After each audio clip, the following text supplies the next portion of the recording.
তোমার রয়ের সাথে তুমি এই একেবারে স্পেসিফিক অভিযোগ রয়েছে। আব্দুল্লাহ আরেফ 2 লাখ টাকা নেয় আর 6 শতক জমি লেহে নেয়। সে বড় অফিসার, তার সঙ্গে পাল্লাপাল্লির দরকার না। আমার টাকাটা ফেরত দিলে, আমার জমিটুকু ফেরত দিলে আমি এতেই খুশি। তার মনুষ্যত্ব এত খারাপ যে সে আমার এলাকার এমন কোনো ব্যক্তি নেই যে যারা বিএনপি পন্থী, জামাতপন্থী, তাদের নামে মনে করেন যে মামলা করে তারা ভয়তে গ্রামে আসতে পারে নাই। না ছি আস্তাগফিরুল্লাহ। আরিফ ভাই, আমি জীবনে করিনি, আপনারাই মারতে যাবো কেন আরিফ ভাই? ছি। আওয়ামী লীগের সময় বৈষম্যের শিকার হয়েছে, সেই শিকারে সে ওই পার্টটা পায়ে যাইতে যাচ্ছে, কিন্তু মূলত ছিল আওয়ামী লীগ করে এবং মুক্তিযোদ্ধা প্রজন্ম লীগের সভাপতি এবং তার ডকুমেন্ট সবকিছুই আছে। শোনেন, ওই যে আমার ঘাড়ে কিছু ইবলিশ শয়তান মাঝে মধ্যে ভর করে, বুঝতে পারছেন? এই সব আমার কথা আছে, এটা আমি বুঝতে পারছি। আরেফের মতো এই যে দুষ্কৃতী দুষ্ট এই লোক, ওর মতো মানে দুর্নীতিবাজ লোক, হ্যাঁ, কিভাবে পুলিশে চাকরি করে? এরকম এক পাহাড় অভিযোগ একজন পুলিশ কর্মকর্তার বিরুদ্ধে, যার নাম আব্দুল্লাহ আরেফ। আব্দুল্লাহ আরেফ লোকটা তো আমার সুবিধা না, এই এলাকায় এসে নিজেকে অনেক কিছু মনে করে। পুলিশের পোশাক পরা এই কর্মকর্তার নামে আইনের লোক হলেও কাজে সারা জীবন চলেছেন বেআইনি পথে। ঘুষ, দুর্নীতি, জমি দখল, মিথ্যা মামলায় মানুষকে হয়রানি, মাদক আর স্বর্ণ চোরা কারবার সহ অপরাধ জগতের সব অলিগলি তার পরিচিত। আব্দুল্লাহ আরেফকে নিয়ে আমাদের অনুসন্ধান শুরু করেছিলাম, কিন্তু তার শেষ করতে পারেনি। কারণ আব্দুল্লাহ আরেফের বিরুদ্ধে অনুসন্ধানে নেমে কেঁচো খুঁড়তে বেরিয়ে এসেছে বিশাল বড় সাপ। অপরাধের বিশাল এই সাম্রাজ্যে আব্দুল্লাহ আরেফ এক মুকুটহীন সম্রাট। তার সেই অপরাধের বিশাল সাম্রাজ্যের একটি অংশ নিয়ে আমাদের আজকের অনুসন্ধানের প্রথম পর্ব।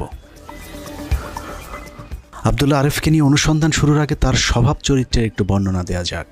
এসপি আব্দুল্লাহ আরেফ তার প্রয়োজনে মানুষের পা চেপে ধরে বসে থাকতে পারেন, আবার প্রয়োজন শেষে ওই একই মানুষের গলা চেপে ধরতেও সময় লাগে না তার।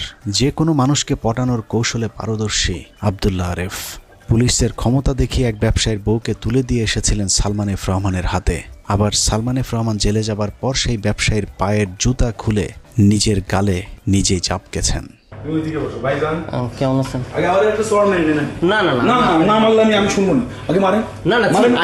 আমি এত বেয়াদব না, আমার শিক্ষা আমার এরকম না।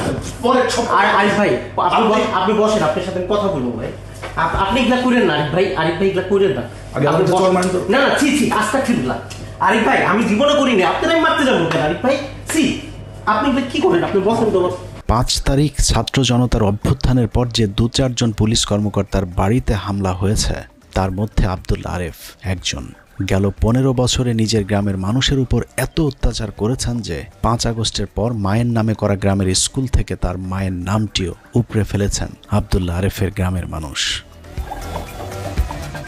আওয়ামী লীগের কট্টর সমর্থক হয়ে 5 আগস্টের পর পালিয়ে গিয়েছিলেন। মাস 3 পালিয়ে থেকে ফিরে এসেছেন বিএনপি জামায়াতের সমর্থক হয়ে। শুধু ফিরে আসেননি, আওয়ামী লীগের সময়ের চেয়েও শক্তিশালী হয়ে ফিরেছেন। আওয়ামী শাসনামলে নিজের অপকর্মের 16 কলা পূর্ণ হবার পর 2022 সালে ওএসডি হন আব্দুল্লাহ আরেফ। 2022 সাল থেকে 24 সালের 5 আগস্ট পর্যন্ত ওএসডি থাকাটাকেই তিনি এখন তার রাজনৈতিক হাতিয়ার হিসেবে ব্যবহার করছেন।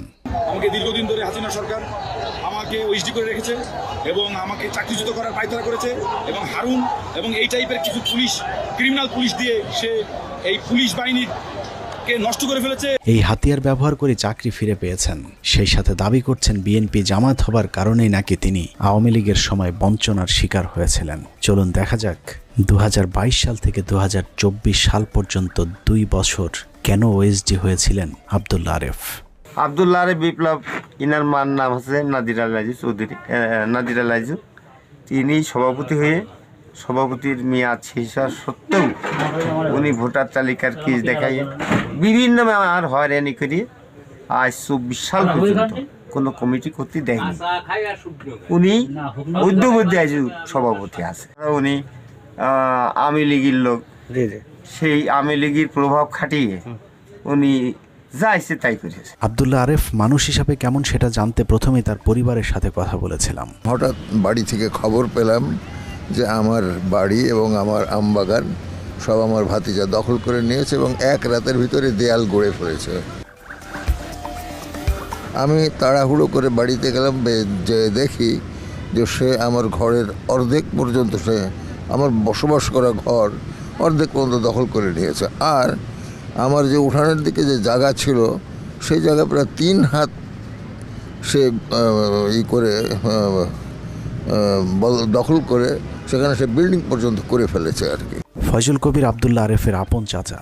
এই চাচাই তাকে কোলে পিঠে করে মানুষ করেছেন, অথচ পুলিশে চাকরি পাবার পর সেই চাচার বসত ভিটা পর্যন্ত দখল করে নিয়েছিলেন আব্দুল্লাহ আরেফ। তুমি রয়ের কাছে আমাদের অনেক গোপন তথ্য তুমি প্রকাশ করেছো এই এর মাধ্যমে আর কি, সেগুলো বললাম যে একেবারে স্পেসিফিক্যালি এটা উল্লেখ করেছে আর কি, যে রয়ের কাছে আমাদের গোপন অভিযোগ তথ্য প্রকাশ করেছে।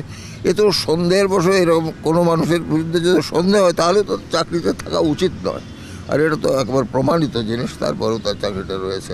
আব্দুল্লাহ আরেফের জমি দখলের একটি অভিনব কৌশল আছে। আরেফ যেখানেই জমি দখল করেন সেখানেই নিজের মা অথবা বাবার নামে একটি নাম ফলক বসিয়ে দেন। তার চাচার বসত ভিটার ক্ষেত্রেও তাই করা হয়েছে। রাতের আধারে পুলিশ পাহারায় তার মায়ের নাম ফলক বসানোর সময় চাচা ফয়জুল কবির বাধা দিয়েছিলেন, কিন্তু লাভ হয়নি, উল্টো মিথ্যা মামলা ঘাড়ে নিয়ে জীবনের শেষ দিনগুলো কাটাচ্ছেন আব্দুল্লাহ আরেফের আপন চাচা। ওর সম্পর্কে আমার ব্যক্তিগত ধারণা হলো যে ও এমন একজন মানুষ যে দুনিয়ায় এমন কোনো অপকর্ম নাই যে নিজের স্বার্থের জন্য করতে পারে না। আব্দুল্লাহ আরেফের কারণে গেল 15 বছর নিজের বাড়িতে ঘুমাতে পারেননি তার আরেক চাচা ইরফান আহমেদ লিটু। তার অপরাধ ছিল তিনি বিএনপির রাজনীতির সাথে জড়িত। আব্দুল্লাহ আরেফ এসপি, সে 20 BCS চাকরি হওয়ার পরেই সে প্রথম থেকেই সে অনৈতিক কর্মকাণ্ডে লিপ্ত হয়ে যায় এবং এলাকার কিছু মাদক ব্যবসায়ী এবং কিছু ক্রিমিনাল লোক তাদের মাধ্যমে সে অবৈধ নিয়োগ বাণিজ্য এবং মাদক ব্যবসার সাথে জড়িত হয়ে যায়।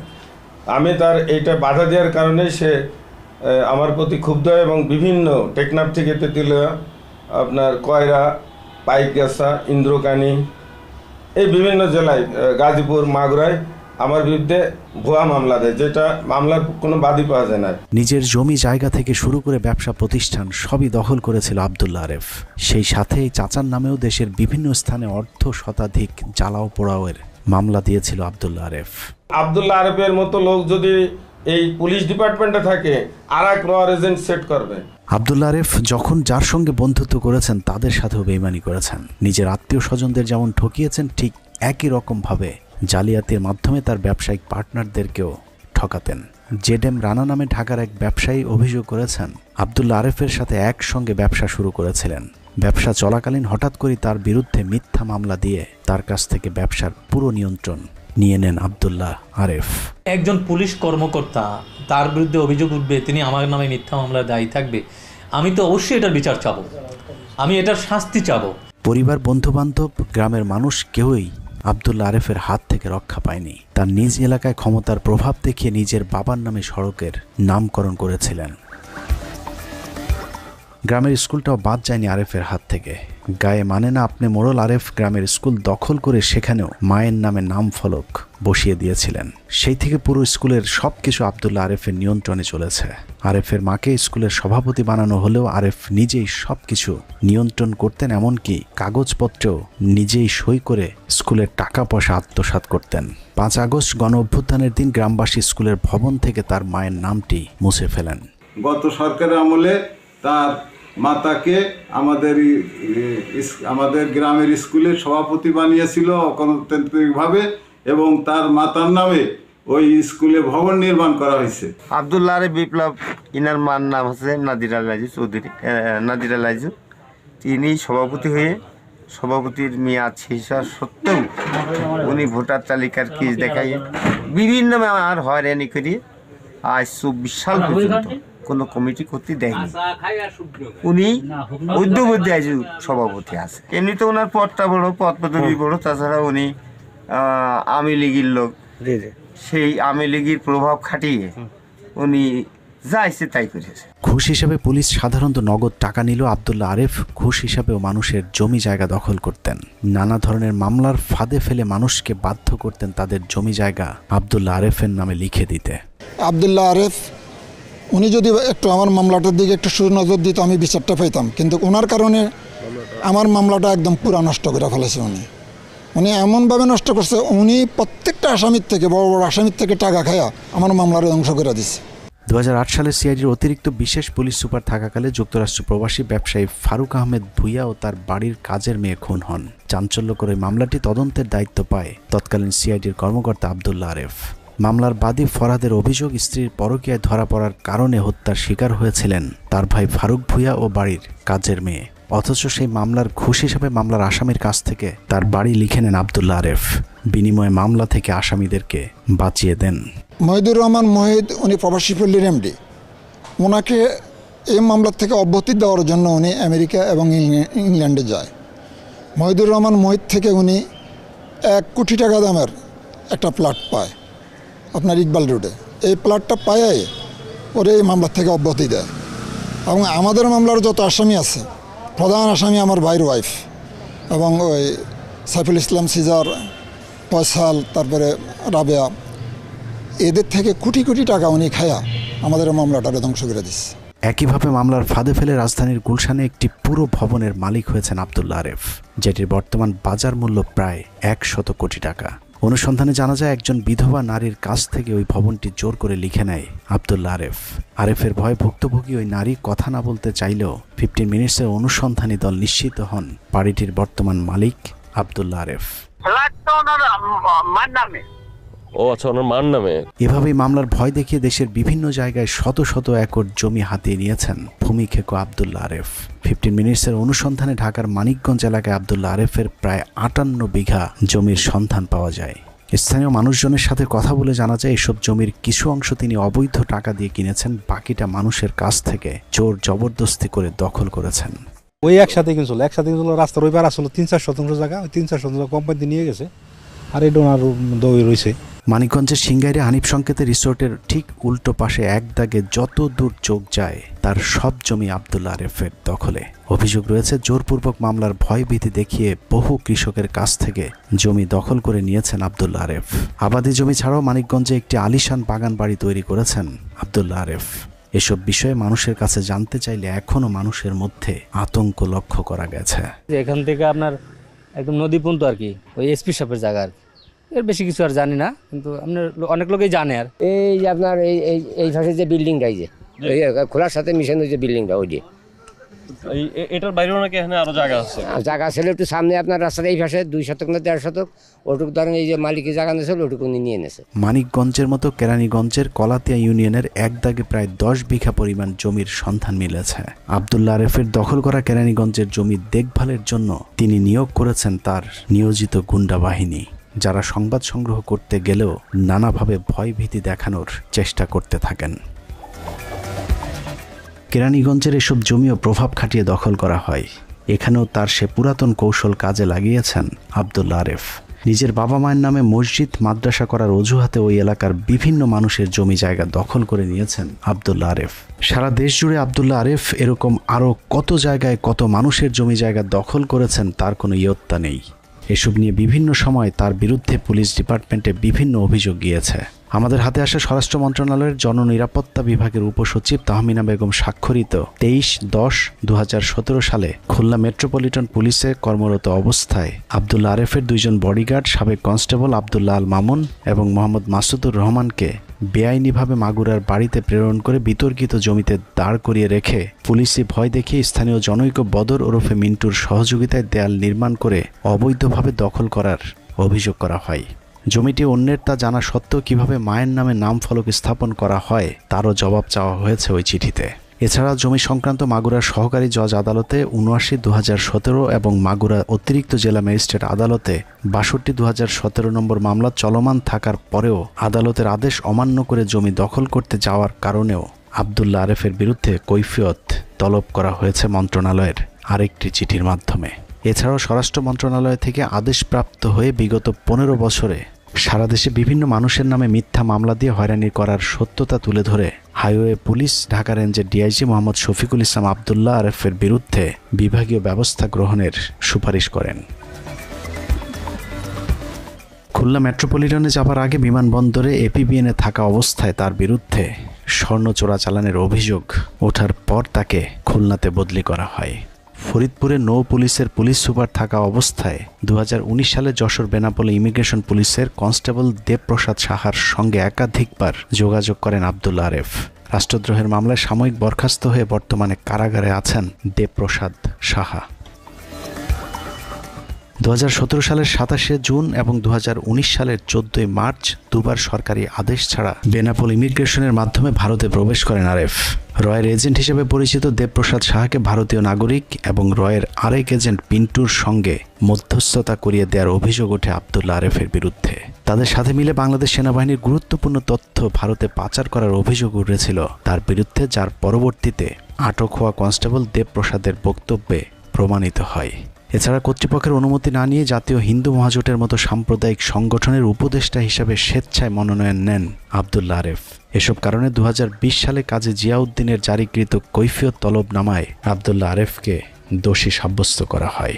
উনি 2 বার ইন্ডিয়াতে গেছেন সরকারি পাসপোর্ট ব্যবহার করে, এবং 2 বারই উনি গেছেন জিও ছাড়া।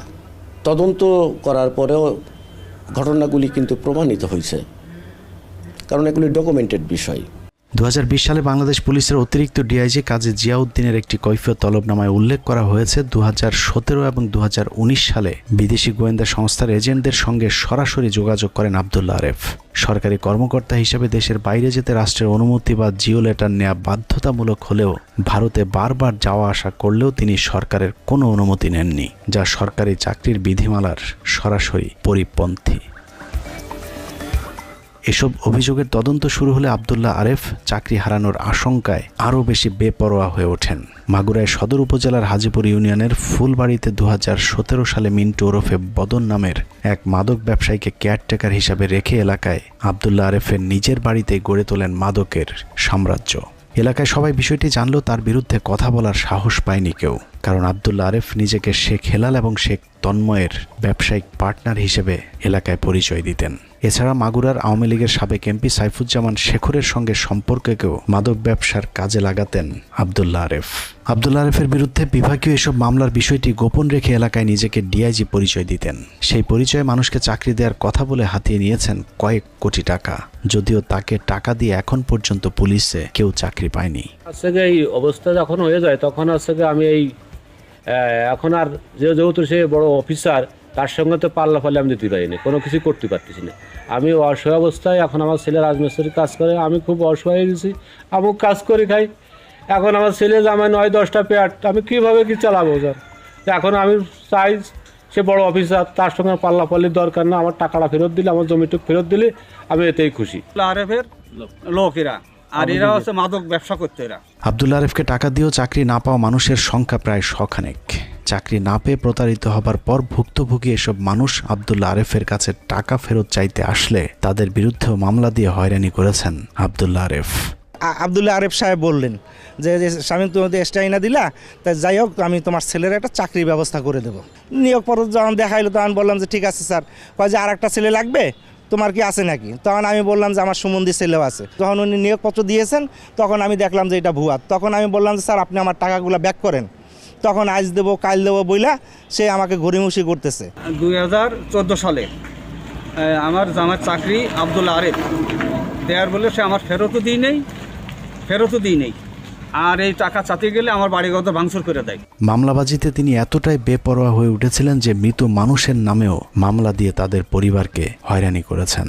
সে এমন একজন ব্যক্তি, এমন একজন নিকৃষ্ট ব্যক্তি, সে আমার বাবা মারা যাওয়ার মনে করেন যে 2-3 দিন পরেও সে আমার বাবার নামে মনে করেন যে 2-3টা মামলা দিয়ে আসামি করে মামলা করছে তার নামে। খুব আওয়ামী লীগের লোক, সে খুব ক্ষমতা দেখাইছে, লোকের চাকরি বরাদ দেওয়া বলেও মেলা টাকা পয়সা আনছে।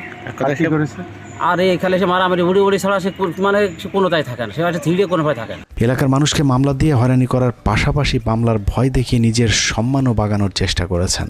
মাগুরার স্থানীয় জামে মসজিদের ইমাম বাবুল আক্তারের সাথে কথা বলে জানা যায় আব্দুল্লাহ আরেফকে স্যার বলে সম্বোধন না করলেও মামলার ভয় দেখাতেন তিনি। এমনকি আব্দুল্লাহ আরেফ গ্রামের বাড়িতে থাকাকালীন সময়ে মসজিদের ইমাম তার সাথে সাথে না থাকলে তাকে মামলার ভয় দেখাতেন।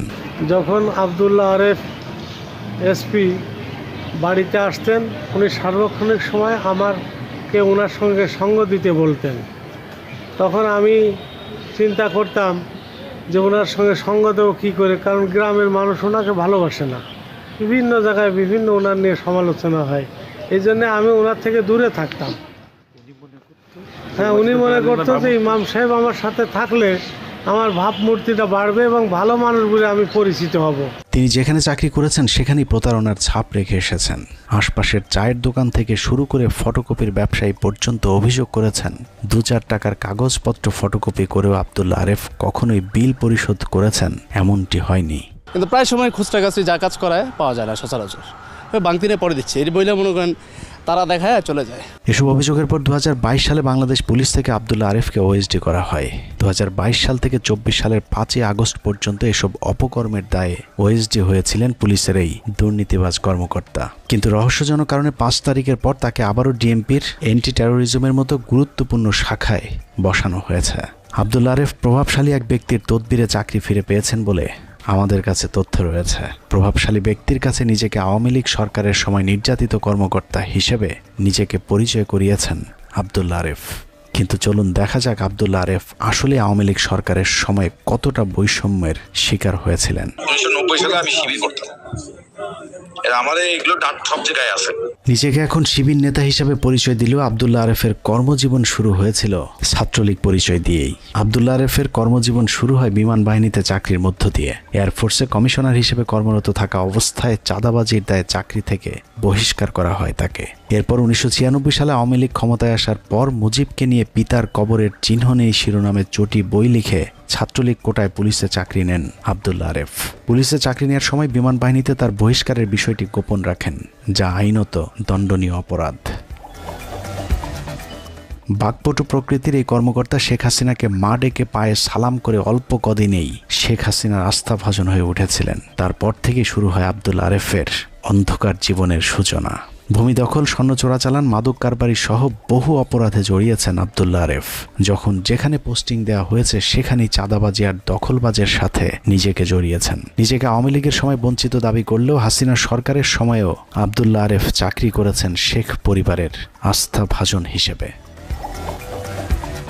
আব্দুল্লাহ আরেফের পোল্টিবাজির রেকর্ড অনেক পুরাতন। তার বাবা আমিরুল ইসলাম ফরহাদের প্রথম মৃত্যুবার্ষিকী উপলক্ষে 2000 সালে একটি স্মরণ সভার আয়োজন করে আব্দুল্লাহ আরেফ।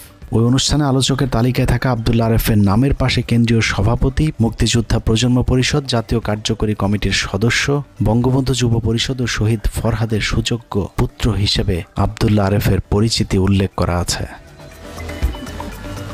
2010 সালে মুজিব পুত্র শেখ রাসেলকে নিয়ে আরেকটি বই লিখে শেখ পরিবারের সদস্যদের সঙ্গে সখ্যতা গড়ে তোলেন আব্দুল্লাহ আরেফ। সেই সূত্রে শেখ হেলাল এবং শেখ তন্ময়ের সঙ্গেও সম্পর্ক গড়ে ওঠে আব্দুল্লাহ আরেফের। শেখ হেলাল, শেখ তন্ময়, নিক্সন চৌধুরীদের কাছে নারী সাপ্লায়ার হিসেবেও পরিচিতি ছিল আব্দুল্লাহ আরেফের। সালমান এফ রহমান একজন টেলিভিশন উপস্থাপিকাকে দেখে পছন্দ করেছিলেন। নারী সাপ্লায়ার হিসেবে পরিচিতি থাকায় ওই সংবাদ উপস্থাপিকাকে সালমান এফ রহমানের খাটে পাঠানোর দায়িত্ব পড়ে আব্দুল্লাহ আরেফের ওপর। কিন্তু সমস্যা বাধে ওই নারী উপস্থাপিকা ছিল একজন ব্যবসায়ীর বিবাহিত স্ত্রী। সেই কঠিন সমস্যাও সমাধান করে দিয়েছিলেন আব্দুল্লাহ আরেফ।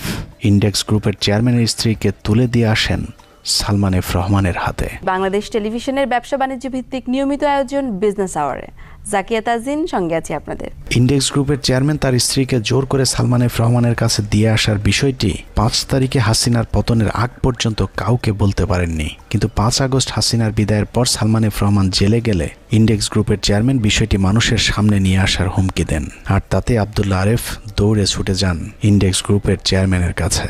ইন্ডেক্স গ্রুপের চেয়ারম্যানের করা ফোন রেকর্ডটিতে শোনা যায় আব্দুল্লাহ আরেফ নিজের কৃতকর্মের জন্য ওই ব্যবসায়ীর জুতা দিয়ে নিজের গালে পেটানোর জন্য বারবার অনুরোধ জানাচ্ছিলেন।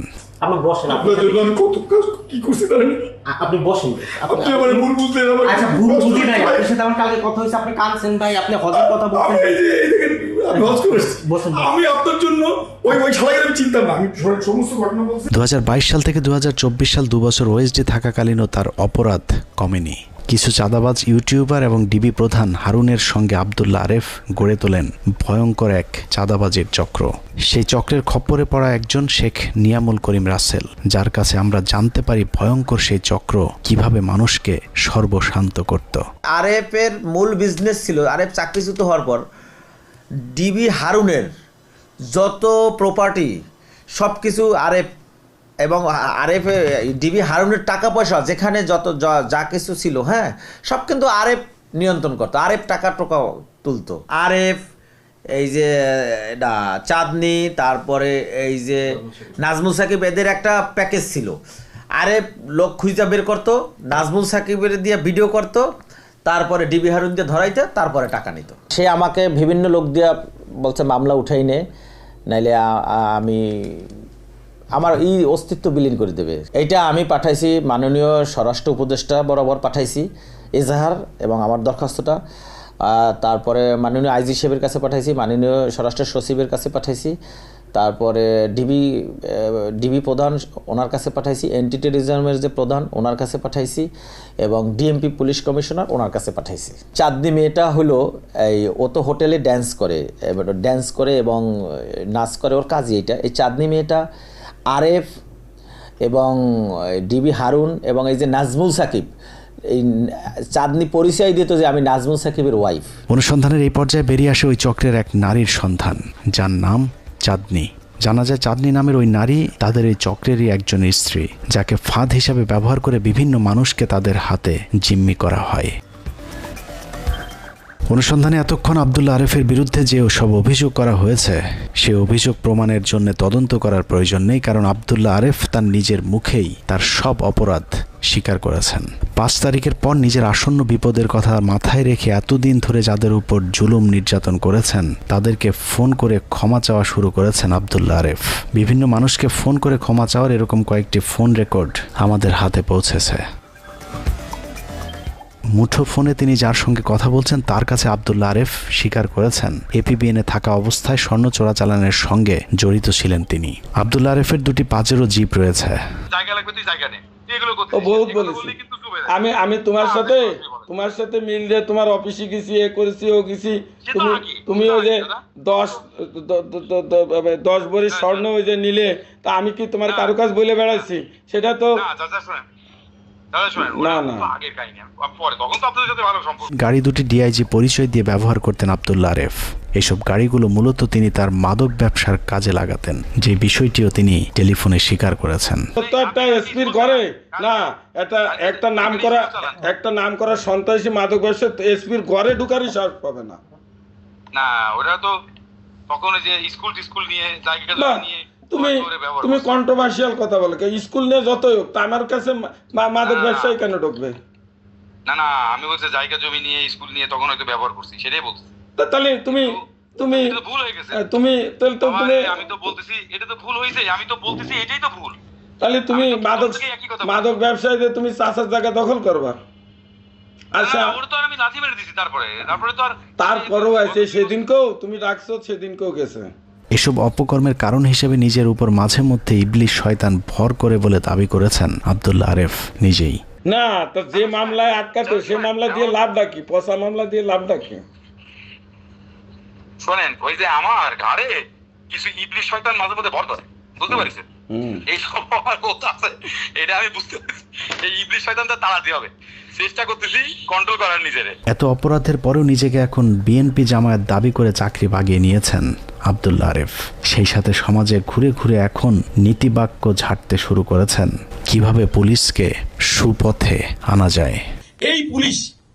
এই পুলিশকে সংস্কার করতেই হবে, এর কোনো বিকল্প নাই। এই পুলিশ ব্যর্থ হয়েছে। আমরা শুধু আব্দুল্লাহ আরেফের বিরুদ্ধে এসব অভিযোগের তদন্ত সাপেক্ষে শাস্তি চাই না, আমরা চাই আব্দুল্লাহ আরেফের মতো একজন প্রতারককে 5 তারিখের পর কে বা কারা চাকরিতে যোগদান করার সুযোগ করে দিয়েছে তাদের ব্যাপারেও তদন্ত করা হোক। তা না হলে 2000 তাজা প্রাণের মধ্য দিয়ে যে স্বাধীনতা অর্জিত হয়েছে সেই রক্তের সাথে বেইমানি করা হবে। আব্দুল্লাহ আরেফকে দ্রুত গ্রেফতার করে তার শাস্তি নিশ্চিত করার দাবি জানিয়ে তার বিরুদ্ধে করা অনুসন্ধানের প্রথম পর্ব শেষ করছি। আল্লাহ হাফেজ।